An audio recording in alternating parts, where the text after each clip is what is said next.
Let's just kind of go through this last week and quickly, I just want your thoughts on where you think we are in this coaching search, especially after Mike McDaniel said, I'd rather be a coordinator in Los Angeles than be the head coach of the Cleveland Browns. Yeah, that's a little kick in the shorts, isn't it? Yes. Remember when Tom Hanks built the raft? Yes. And Tom had to bust through the big wave?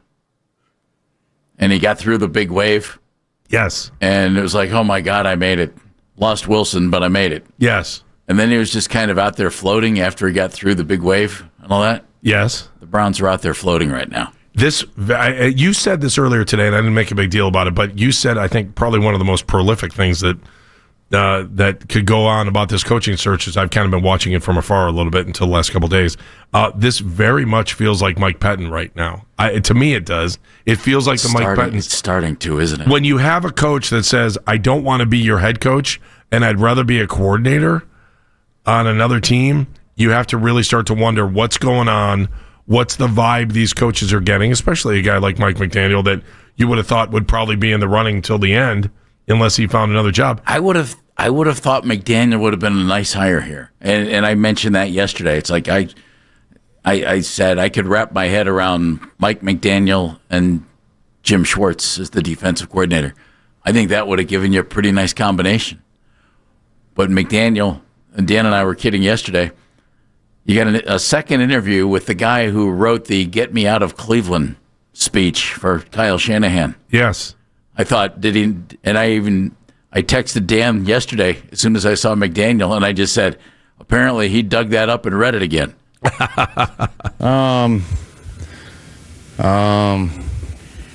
So he's still under consideration from everything I've seen for the Ravens job where he's interviewed. Sure. And the Raiders job.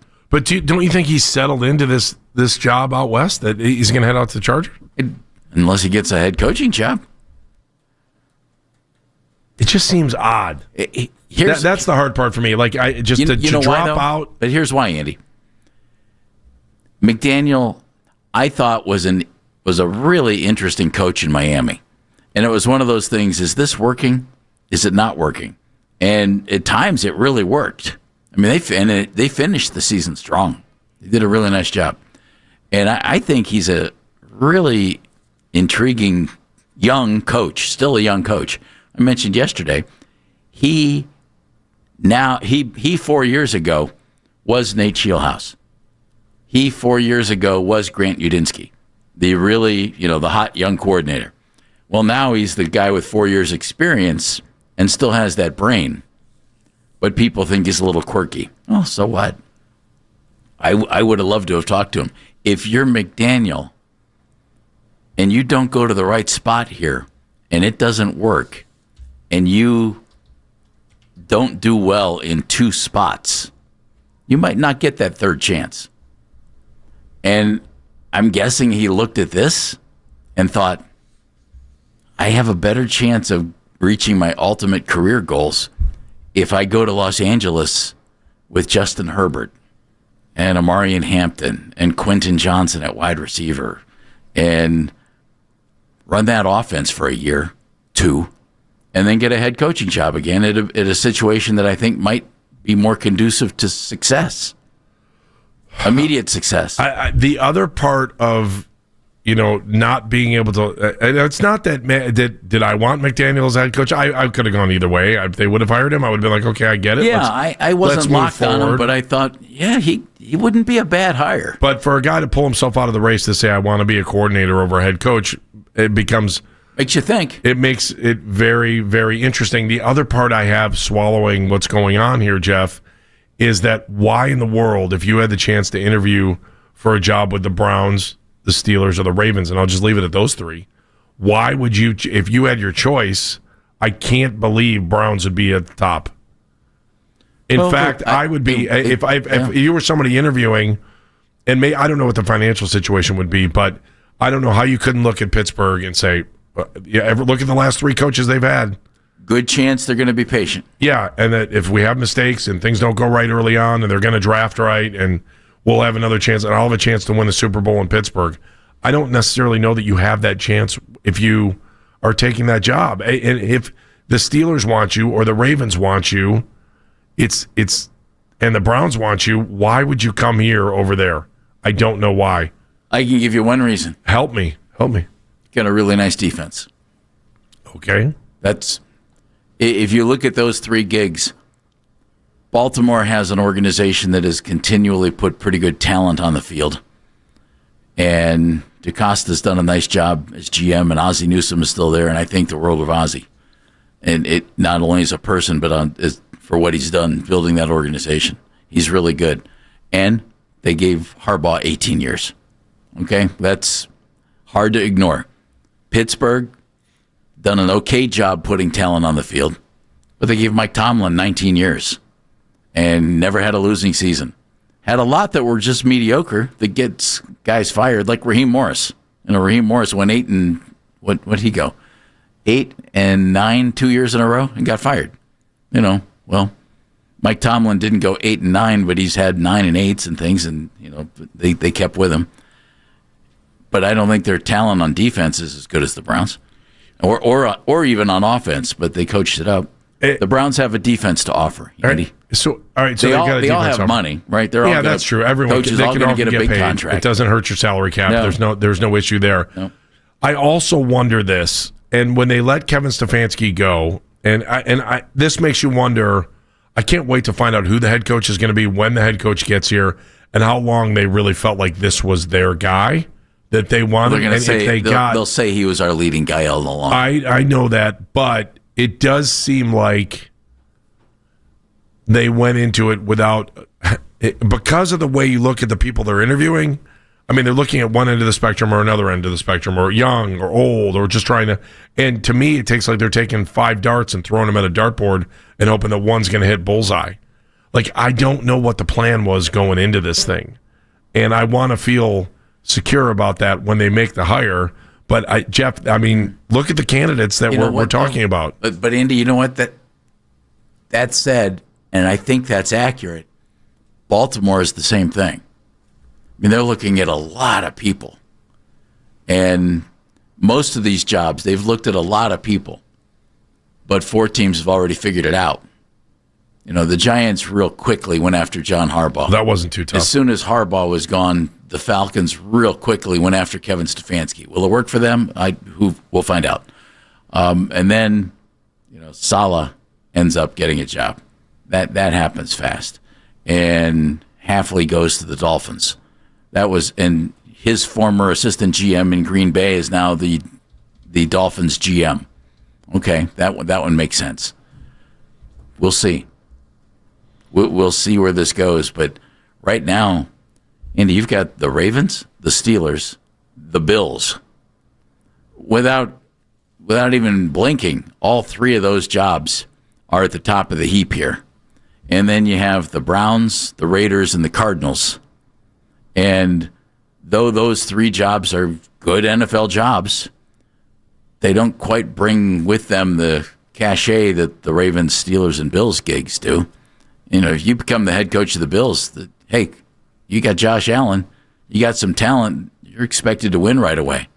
I wonder where McDermott lands. I can't believe that. I feel like there should have been more interest from the Browns in these stories that I'm reading and what I'm hearing, and like the McDermott to Cleveland doesn't even sound like it's even that could even be possible from some of the stories that I've read. And I'm just like, it should be. Why would it not be? I don't know. It should be. It seems easy. But if you're Sean McDermott, you get a phone call from the Ravens. You get a phone call from the Steelers. Same problem. Yeah. I also think there are things we don't know. And there are probably people that they have talked to that we don't know that they've talked to. I'm sure there have been tons of phone calls behind the scenes that haven't been popped out for official interviews. And do you have to formalize the interview? I know to meet the Rooney Rule, you would want to formalize the well, you have to. Yeah. Under NFL rules right now, you have to do that. So. Yeah, and I don't understand where they are on that either. It seems like they're behind on that. Maybe Mike McDaniel thought, I'm sorry, you need to interview someone of of my background to satisfy the Rooney Rule? Is that the only reason you're bringing me back? Well, that would be, and that's another reason why if I were him, I would have pulled out too. Well, if I thought that, if I thought that and had no interest, then why would you go do a second interview in Cleveland thinking, they're really not interested in me. They're just trying to satisfy the Rooney Rule. And that would look bad for me if I went to Cleveland and didn't get hired by the Browns. Good point, yeah. That might not look good on his resume. Although as he's trying to land another coaching job. You could still come in, do the interview, realize what's going on, and say, no, I'm going to withdraw. And that way you would have already done the interview. Yeah, but if you didn't have the interest in the first place. Why did you do it? Or at least the major interest. Yeah, I'm just curious. Is there anything else going on today as far as just news and where we're moving with some of these other coaching jobs? Yeah, a couple things that are going on. One of them being Brian Daboll has been requested to interview for the Buffalo Bills job. Diana Rossini has added on to that if Brian Daboll does not get the Buffalo Bills head coaching position, he will take the Tennessee Titans offensive coordinator position, according to sources to Diana Rossini of The Athletic. That's the way that it's going. He either wants the head coaching job of the Bills, or that's where he's going to land, is in Tennessee as the offensive coordinator for Cam Ward. All these teams are starting to put together staffs already, Andy. And that's another issue here. But you can't do that until you have your head coach. But here, Daboll is one of the more highly thought of offensive coordinators from his time in Buffalo. And, McDaniel, good offensive mind. Now apparently going to the Chargers unless he happens to get the call from the Ravens or the Steelers. Or excuse me, the Raiders. I heard this yesterday in the afternoon show, and I thought it was interesting because they had heard. I had it. I tipped my tongue, and I can't remember. The big time ESPN guy, Adam Schefter. Sorry, Adam Schefter had reported, and they played the clip from Adam saying, "Look at the way the Ravens are conducting their search." The Baltimore Ravens, and then they actually did a pretty good job making fun of him yesterday, doing his little staccato speech. But it was talking about how the Ravens are looking for a head coach the same way they would draft, with that same methodical kind of, hey, we're going to be on the back end of this thing and we're going to find the best guy. And that the point that they had made yesterday that I thought was fascinating was the Ravens know how to stick the landing, right? And it doesn't matter if they're the first or the last to hire. They're probably going to find someone that's going to be able to, catapult them back into the playoffs and into relevancy the way they need to be. Then I think I was listening to a morning show today where I was listening to somebody say almost the same thing about the Browns, that the Browns are attacking this coaching search the same way they would look at the NFL draft. I don't know that I buy that. I don't know what to buy when it comes to the Browns because I just don't know what they're doing and what direction they're going in. And I also, we were talking about the Rooney Rule before. Like, I don't understand how they got themselves in this position now where it's like, I mean, to interview someone just to fulfill the Rooney Rule, which is bizarre. What they're probably going to have to do, which is going to be a bad look. Although I will say this, we don't know, is there an internal candidate that maybe they've just talked to and said, called that an interview or did something else. Like, we don't know. There are things we don't know. I know reporters all want to say they know everything and they got everything and they know everything that's going on. But there are oftentimes things that are happening behind the scenes that maybe it may have happened and you don't know. And then someone comes back and yells at them and says, you didn't do this, but, just because someone didn't report it doesn't mean it's not true. Let's be completely fair here. Browns have a great opportunity to hire somebody who ends up being a really good coach. I mean, they're some of these young guys that they're going to talk to, maybe they nail it. I mean, maybe they get that young guy who becomes a great head coach down the road. Again, that's what Dan and I have wanted all along. Find that guy, and he becomes your star. That'd be great. I think a lot of this, too, is Brown scar tissue. I think we have a lot of scar tissue. And the fact that they're looking around. Because we've had a lot of coaches. And a lot of scars and a lot of injuries that have come with it, of them talking to a litany of people and then settling on the guy that makes all of us go, who? Him? Since 2002, I saw this, and I think it was on our show, too. It was just barely touched on. The Browns have the second most head coaches of any team in the league. Mm-hmm. Number one was the Raiders. But the Browns have 9 head coaches since the league expanded to 32 teams. That's tough. Help me. It's It's not that I'm against a first-time head coach. It's not that I'm against understanding that a first-time head coach might be great. We've seen this work before in the NFL. But when you hear Udinski, is that right? Udinski, and Scheelhaase, I kind of like, I don't know what to think because I just don't know. I'm not going to sit here and lie and tell you that I think these guys are the greatest coaches that are since sliced bread. And I mean, you could sit here and say, okay, well, he was a Jags offensive coordinator and they had success in this area. And I mean, how much you never know how much credit a guy truly deserves for reshaping or redoing something or trying to figure that out or being a passing game coordinator with the Rams. I don't know. And I'm not super comfortable bringing somebody in that doesn't have experience. I'm sorry. We've been down this road before. Now, then again, Hugh Jackson had experience, and look what happened there. But and nothing against Hugh's experience, it was 1 year. Now you're gonna have more experience than somebody who's never been a head coach, but that's 1 year. I did a little digging on. I was sitting around yesterday after work, and I just thought, I gotta check into this. The more you check into it, the more that I hope that somebody drives to Buffalo, gets a bus to Buffalo, puts them on a flight from Buffalo, and you get Sean McDermott in here for an interview. You said it earlier, Andy. Why? And no coach is perfect. Right. There's no perfect coach. And there's things from, in his coaching past that might make you think, okay, or this is this about this guy or whatever. I did a little checking. 5th best record winning percentage of anybody who's coached in the NFL in the last 40 years. Sean McDermott. Does that just not make way too much sense? This is an organization that needs, I won't say some stability. What it needs is a guy who, I think, who sets you up for the best opportunity for success. I'm not even going to say, been there, done that, whatever, experience, whatever.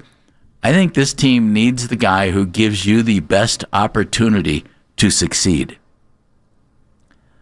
McDermott is the 5th best winning percentage of anybody who's coached in the last 40 years. 98-50. He's the 9th best winning percentage of any coach in NFL history who's coached more than 8 seasons. 15th best winning percentage overall of anybody who's ever coached in the National Football League. He might be this, he might be that. He's not offensive, he's a defensive guy. What he is a winner. He had Josh Allen. Okay, great. Don Shula had Dan Marino. How'd that work? Pretty well for a long time, but they didn't win a Super Bowl. Dan Marino had Bob Greasy. Don Shula had Bob Greasy. Coaches have to have players to win, Andy. I'm not holding Josh Allen against Sean McDermott. You can't tell me that he doesn't look like he's the Andy Reid candidate out there, right? Leaving from Philly, going to Kansas City. Yeah, and all of a sudden you get another 5 to 12-year run of success. That's, Scheelhaase could be phenomenal. Udinski could be phenomenal. Jesse Minter. Jim Schwartz could do a nice job. But the guy who clearly is the best candidate anybody could hire based on success that he's had in the league is sitting right there. And I would make sure I get in there and talk to him. And I would try to hire him. It's not about, to me, it's not about experience as much as it is success and who gives you the best opportunity to succeed. And I don't know how this guy can't be that guy. I don't know how he can't be that guy either. And so, as I've been sitting out and just kind of watching what's going on, when McDermott became available, I was like, why would you not want Sean McDermott to be your next head coach? Explain it to me, especially knowing that you've got a good defense. And, would there not be a shot that Jim Schwartz would stick around, too? Maybe, except for one thing. Unless, Schwartz got a chance somewhere else. That's for you. Welcome back. Okay, thank you. It's this.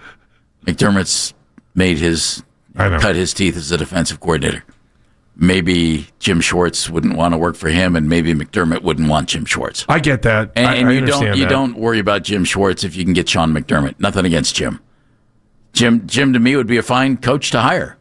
But you ready? Let me just throw some names at you. Okay. Circumstances all the way around. Okay, that there are circumstances involved in every head coach and everything else. Sean McDermott has a better winning percentage overall. Okay, better winning percentage as a head coach. I'll just throw some names out. Okay. George Seifert, Bill Belichick, Andy Reid, Sean Payton, Mike Tomlin, Bud Grant, Joe Gibbs, Sean McVay, John Harbaugh, Marty Schottenheimer, Bill Walsh. McDermott has a better winning percentage than every one of those guys. Andy, that's a who's who of great coaches. Of course it is. And this guy's had a better record.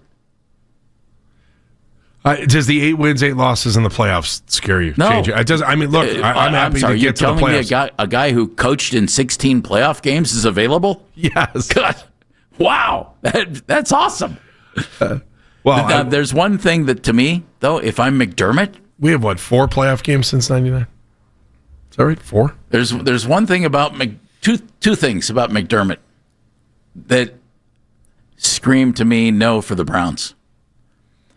Mary Kay had a line, Mary Kay Cabot, who was with us yesterday, had a line in her story about this. And Mary Kay says that in 2016, they interviewed Sean McDermott, and Paul DePodesta, Sashi Brown, who was president at the time, Right. and Andrew Barry wanted to hire Sean McDermott Okay, why didn't he get hired? because Jimmy Haslam wanted Hugh Jackson. The guys running the football wanted Sean McDermott here, according to what Mary Kay wrote in 2016. And he remained in Carolina as an defensive coordinator and then went to Buffalo the next year. But Jimmy wanted Hugh. So Jimmy didn't listen to the guys who he hired to help him build the football team. He wanted Hugh, so he hired Hugh. Here's the other thing. In Buffalo, apparently late in the season, Sean McDermott, Brandon Beane, their GM, and Pagula, the owner, sat down, and McDermott told them, hey, look, I know you want to win the Super Bowl. We don't have a good enough roster to win the Super Bowl here. Now, he told them that. He told them what he thought was the truth. He told them what he thought was the truth. Okay. It apparently didn't sit well, and they canned him when the season was up. And why? And And Dan, the GM got promoted. Well, now what does that sound like? The GM coach combination that had been here for 6 years. The coach is the one who got fired, and the GM picked up more responsibility. McDermott might think, man, I'm not going from the same situation to the same situation. Well, that's a good that might point. not appeal to him. And why was he fired, Dan? What did Pagula say? Yeah, so owner Terry Pagula is having his press conference right now with Brandon Beane, and he was asked basically why you decided to move on from Sean McDermott. And he said, the last game. One game. Pretty much, yeah, that's Or about that was the answer. He was done with it at that point, too. And now I've heard you say things about, there was a story written about him a few years ago that he wasn't exactly taking a lot of responsibility for losses and stuff like that. And I've heard that. Have you read that other than one place? I'm just curious. I heard you talking about this on the air the other day, too. It came out from that one place, and it was backed up by a couple of people along the way who former players, former coaches, that kind of stuff, who came out and also said, yeah, it's not great. Now, again, the piece is 2 years old. Maybe he's changed. Maybe he's gotten better. It's just, boy, it sticks in my head. I cannot get away from the phrase here. I've got it up. It's Tyler Dunn's piece right here. Those who've worked with a head coach on a day-to-day basis predicted all of this months in advance because they've seen how McDermott operates on a day-to-day basis, how tangibly nervous he gets in close games, how he never truly appreciated his gift from the football gods, Josh Allen, how quick he is to blame everyone but himself in defeat. Sounds like somebody had an axe to grind That's there. why does one sound that coach way. in June began asking a simple question: if they fail again this year, what does ownership do with Sean? Yeah, I mean, it's a pretty damning piece that I can't get out of my head, but it has been backed up a couple of the places, too. It's not like it's just one person. You know what's not damning? 15th best winning percentage in NFL history. I can't argue with you.